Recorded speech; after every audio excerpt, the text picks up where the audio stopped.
review sidang hari ini Bang, gimana Bang? Baik. Ya. Ahli. Jadi kan begini, sebenarnya kalau pendapat saya, yang diperlukan dalam persidangan kan ahli hukum. Kalau ahli sosiologi terlampau berlebihan. Berlebihan itu begini, kadar perkara ini tidak ada kekhasan, artinya kasat mata.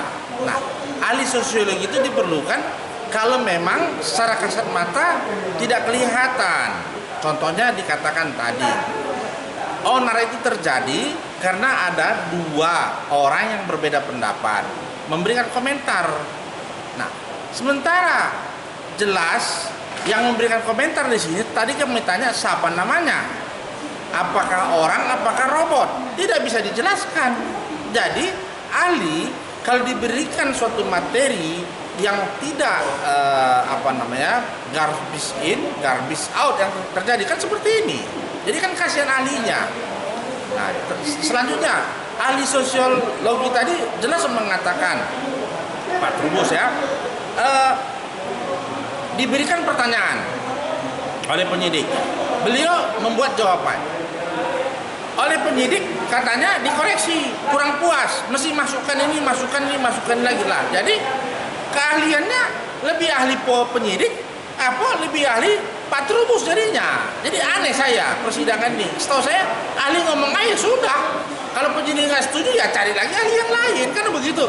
Bukan maunya penyidik yang dikomplitkan di dalam ahli. Kan ahlinya tadi. Berikutnya lagi, ahli dikatakan bahwa antara transkrip yang tertulis dengan suara sama. Sementara sudah sidang ini hampir setahun, itu jelas singa-singa, harimau-harimau, serigala-serigala. Sementara yang beliau dengar hanya singa, harimau. Tapi besok datangnya pasti berbeda lagi. Kami tahu ya sudahlah. Artinya ada sesuatu kejanggalan dalam perkara urusan Buton. Ada kejanggalan yang luar biasa. Makanya ahli akan diundang satu kali lagi. Jadi jarang dalam persidangan ahli itu bisa 2 kali datang. Tapi di persidangan urusan ini ahli bisa lebih dari 1 kali. Saksi atau pelapor lebih dari 3 kali itu terjadi. Kenapa? Karena banyak keganjilan. Jelas ahli sosiologi katakan kalau ada kerugian di antara para pemberikan komentar, yang dirugikan itu melapor. Maka kami tanya, apakah yang memberikan komentar Muanas, Aulia atau Husein? Kalau itu ya boleh melapor. Ternyata pelapornya bukan yang memberikan komentar misalnya. Nah, disodorkan oleh penyidik juga katanya mengenai apa yang di BAP. Sementara yang dilihat ataupun yang diberikan pendapat bukan yang dari BAP, berbeda.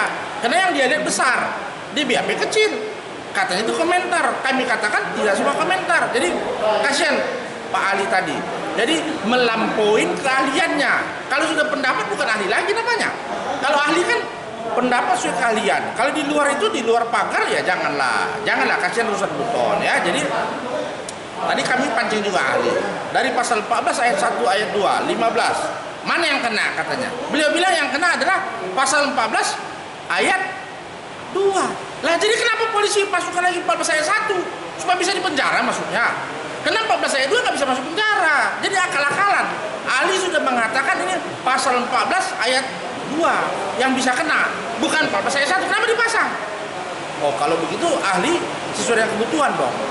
Nah, ini berarti sudah merusak rasa keadilan di masyarakat. Maka cocok lagi di pengadilan. Karena rasa keadilan masyarakat itu hanya bisa diperoleh di dalam pengadilan. Sebagaimana hari ini hakim juga sepakat bahwa masih harus dipanggil lagi.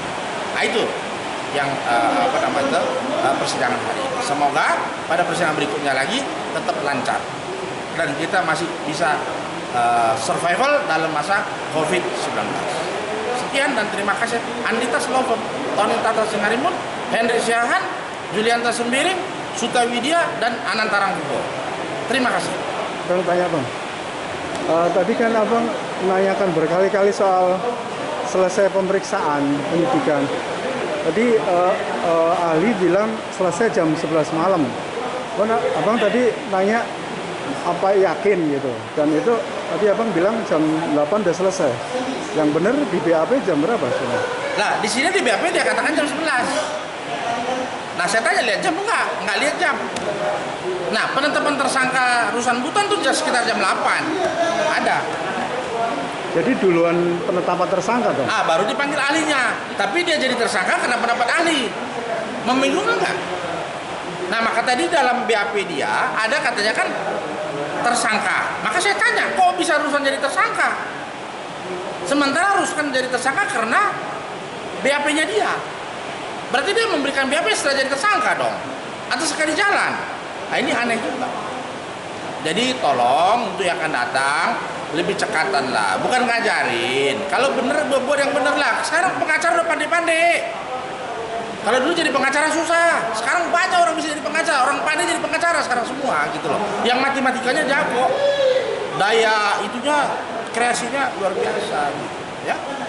Terus terkait dengan ahli yang sudah disodorkan draft pertanyaan, itu apakah dibenarkan penyidikan seperti itu? Kalau BAP nggak begitu, satu ya jawab satu, dua ya jawab dua. Artinya kan ada interaksi tanya jawab. Ya, nah, itu BAP namanya. Ya, tidak mengisi kuesioner kan? Ya. Itu terungkap hari ini. Perkara Ruslan Buton sudah pasti keterangan ahlinya sudah nggak benar. Prosesnya kan, formilnya kan. Formilnya nggak benar, atau satu jawab satu. Ini dia ketik sendiri. Aneh. Dan tadi ahli juga mengaku bahwa setiap disidik atau diminta keterangan soal keahliannya memang seperti itu. Dipaksakan. Ya, jadi sebenarnya nggak seperti itu. Nah, jadi Ruslan Buton untuk di BAP misalnya 7 pertanyaan, 10 pertanyaan itu cuma dapatnya berapa lembar, itu aja berjam-jam. Ini bisa dalam sekejap. Beliau jelas katakan ini dipaksakan mesti ada, rupanya dipaksakan supaya ada ahli saja lengkaplah, karena ahli yang lain nggak ada tanggal itu, hanya yang bersangkutan. Saya belum buka, nanti saya buka persidangan berikutnya lagi. Ahli yang lain bukan tanggal 26, ada ahli pidana tapi nggak dihadirkan di sini, malah sosiologi. Itu jauh sebenarnya. Ahli sosiologi itu perkara terlalu jauh, nggak efektif. Ahli pidana yang dia harus diaktifkan, karena yang tahu 14 ayat 1, 14 ayat 2, pasal 15, bagaimana tahun 46, bagaimana tahun sekarang, kenapa masih bisa dipakai? Padahal dulu belum ada internet, belum ada ini. Jelas katanya barang siapa memasukkan internet. Emang internet ada zaman dulu? No. Nah, jadi menggunakan pasal yang tidak relevan jadinya. Sementara pasal 1 ayat 2 undang-undang KUHP menyatakan itu kan masalah kalau nggak ada undang-undangnya nggak ada pidananya. Ya kan? Selesai.